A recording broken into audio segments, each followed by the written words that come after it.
100 number का paper कैसे करें for all your subjects. Next 5 minutes listen to me carefully. देखो, अब जब हम पेपर देने जाते हैं ना, तो हमारा जो लास्ट में स्पीड होती है ना, वो कुछ अलग लेवल की होती है। स्टार्टिंग में हम थोड़ा ऐसे ऐसे ऐसे ऐसे टाइम वेस्ट कर देते हैं, है ना। कोई ये तो नहीं कह रहा आपका कि 2 घंटे में पेपर आराम से हो जाएगा। आपको 3 घंटे का पेपर मिला है and it is going to be lengthy aptfully. 100 number का पेपर है, आपको लग रहा है 1.5-2 घंटे में हो जाएगा, तो आज तक नहीं हुआ ना, 12th क्लास तक नहीं हुआ, फाउंडेशन तक नहीं हुआ, तो अभी कैसे होगा रे। फोकस। स्टार्टिंग से ही आपका दिमाग ये होना चाहिए कि मुझे 100 नंबर का पेपर करना है। मैं ये नहीं बोल रही हूँ कि नहीं, हम ना 70 नंबर का करके आएंगे, बट जो करेंगे अच्छा से करेंगे।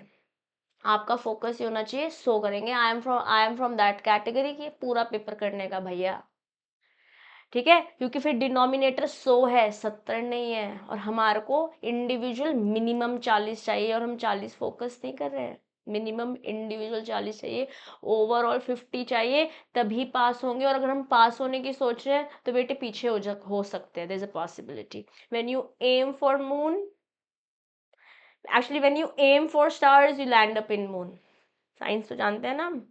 अगर दूर सोचोगे तो थोड़ा पीछे शायद पहुंच जाओगे, अगर पास ही सोचोगे तो फिर you know things can go wrong and you don't want that happening. ठीक है ना। तो स्टार्टिंग से अपनी स्पीड एकदम बेहतरीन रखनी है। आपको आपके पास आपकी घड़ी होनी चाहिए। आप आंसर स्पीड से लिखेंगे, वैसे लिखेंगे जैसे बस पेपर अभी आके ले जाएगा एग्जामिनर, बट पैनिक नहीं करेंगे, प्रेजेंस ऑफ माइंड में रहेंगे। और जिसके लिए अभी से थोड़ा थोड़ा मॉक टेस्ट पेपर लगाना शुरू कर दो, क्योंकि समय बहुत रह नहीं गया है। Let's be practical. थोड़ा अब एफर्ट ज़्यादा लगाना होगा। और इस दौरान कैसे हमारे को पढ़ाई करनी है, इस पर मैं ऑलरेडी वीडियो आपको दे चुकी हूँ। अभी मैं बात कर रही हूँ उन 3 घंटों की जो हमें एग्ज़ाम में मिलने वाले हैं, और हमारा फोकस है कि हमें 100% अपना पेपर कंप्लीट करना है। कैसे आपके यहाँ जब पेपर आएगा, आपको रीडिंग टाइम मिला, आपने क्वेश्चंस पढ़ लिए, अब आपको पता है कि कौन कौन से क्वेश्चंस आपको अच्छे से आते हैं। Okay, so you start with first MCQs. MCQs 30 number के हैं, बहुत समय नहीं लगाने हैं एमसीक्यूज में, क्योंकि एमसीक्यूज में तो खाली हमारे को राइट आंसर लिखना है ना। बाकी सारे आंसर्स में हमें सारे आंसर्स लिखने हैं। तो आप लगभग लगभग लगा के चलिए 15 से 20 मिनट देने हैं इन 15 क्वेश्चन को, क्योंकि question number 1, yes, question number 1 का 1 से लेके 15 तक 2 मार्क्स ईच मिलने वाले हैं। जो आपको आंसर्स आते हैं वो लिखते जाओ। सिर्फ आप जैसे फर्स्ट का ए ऑप्शन सही है तो फर्स्ट ए लिख दीजिए, सेकंड का आंसर लेट्स से सी तो सेकंड ए सी लिख दीजिए।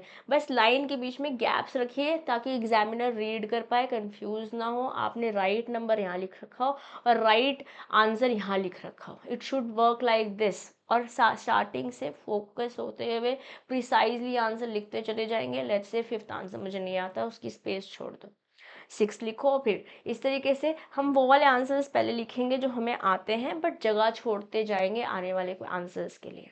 Okay, this is how your question number 1 is done in first 15-20 minutes. और 30 नंबर में से 15-20 नंबर आप ऑलरेडी कर चुके होंगे।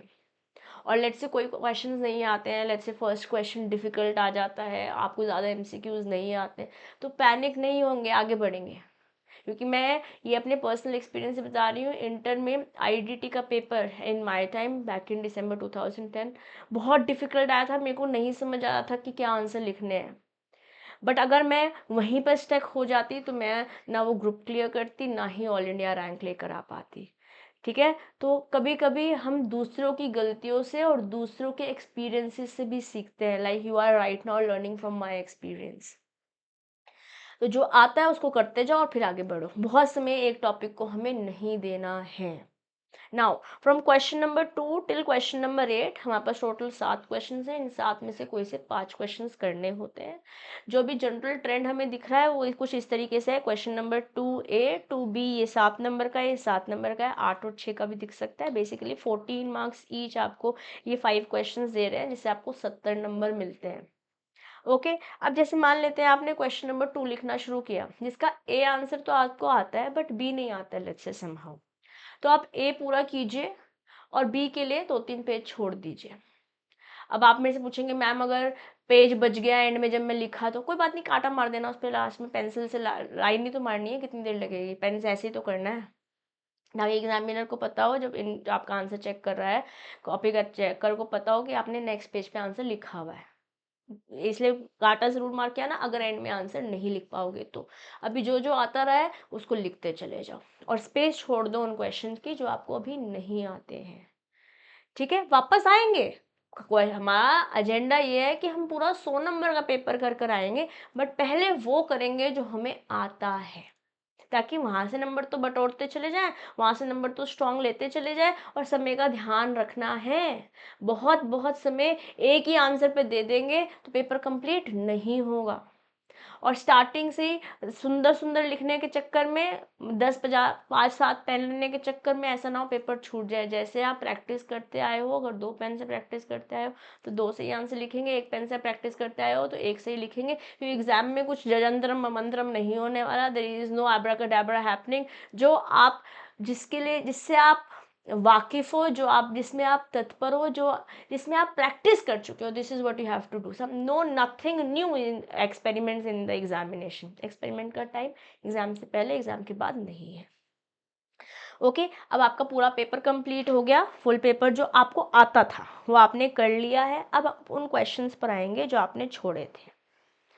ठीक है, जो अब जो छोड़े हैं, लेट्स से 2A करा था, 2B नहीं किया था, ऐसे ही 3 तो दोनों कर लिए थे, 4A नहीं कर पाए थे, तो जो 2B आप लिख रहे हो अगर आ रहा है तो ठीक है, वरना छोड़िए। जो आता है, जो नहीं आता में भी जो सा आप पहले ट्राई करना चाह रहे हो उसको लिखिए और आगे बढ़िए, उसको लिखिए और आगे बढ़िए। और स्पेशली एमसीक्यूज में अगर लेट्स से आप ऐसा लग रहा है मतलब कुछ समझ नहीं आ रहा, कोई बात नहीं, अब जो आता है वो लिख कर आइए, क्योंकि देयर इज अ पॉसिबिलिटी कि वो शायद ऑप्शन गलत दे रखे हो, जो सही आंसर है वो हो ही नहीं, तो आपने अटेम्प्ट कर रखा होगा तो उसके मार्क्स मिलते हैं। और हमेशा ऐसा नहीं होता कि आपको नहीं आता तो क्वेश्चन ही गलत होगा, just you are increasing your possibility, 1/4 तो सही होगा ना, उसकी प्रोबेबिलिटी तो है ना।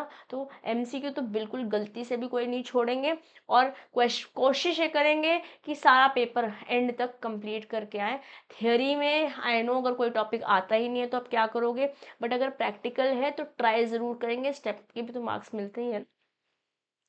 ओके, और स्टार्टिंग से आपका agenda like I told you कि नहीं हम 70 मार्क्स का करेंगे बट अच्छे से करेंगे, ऐसा नहीं चलने वाला है, क्योंकि again you are now decreasing your probability to clear your examination. Denominator ही 70 हो जाएगा ना, अगर डिनोमिनेटर 100 होगा तो 50 number, 40 number, 50 number, 60 number, 70 number लाना आसान होगा।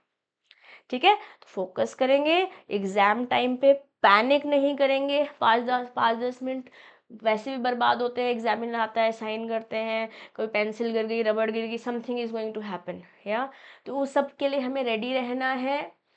कोशिश करनी है 3 घंटे से 10-12 मिनट पहले पेपर कंप्लीट हो जाए, ताकि आपको एंड में जो स्केल से टक टक टक टक फटाफट से लाइन क्रिएट करनी है, 2 आंसर्स के बीच में लाइन डालनी है या हेडिंग पे लाइन करनी है, वो करने की फिर स्पेस होगी। ओके, बिल्कुल पैनिक नहीं, फोकस के साथ पेपर करना है। एंड में revisit the answers that you are not very sure about. अगर कोई ज़्यादा हेल्प मांग रहा है इधर उधर, आप उनका रिजल्ट आपकी नोटबुक में नहीं आने वाला है, अपने पे फोकस करेंगे।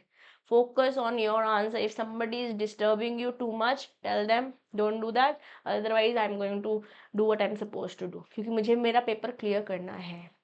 6 महीने दोबारा नहीं आने वाले, इसलिए आप रिग्रेट नहीं कीजिएगा अरे यार मैं किसी और की हेल्प कर रहा था। पहली बात, that is not helping, that is something that you can be accounted for, उसके कंसिक्वेंसेस हो सकते हैं। ठीक है, तो बस just a reminder, focus, do your 100% and things are going to fall in place. I wish you the best मेरे बेटे।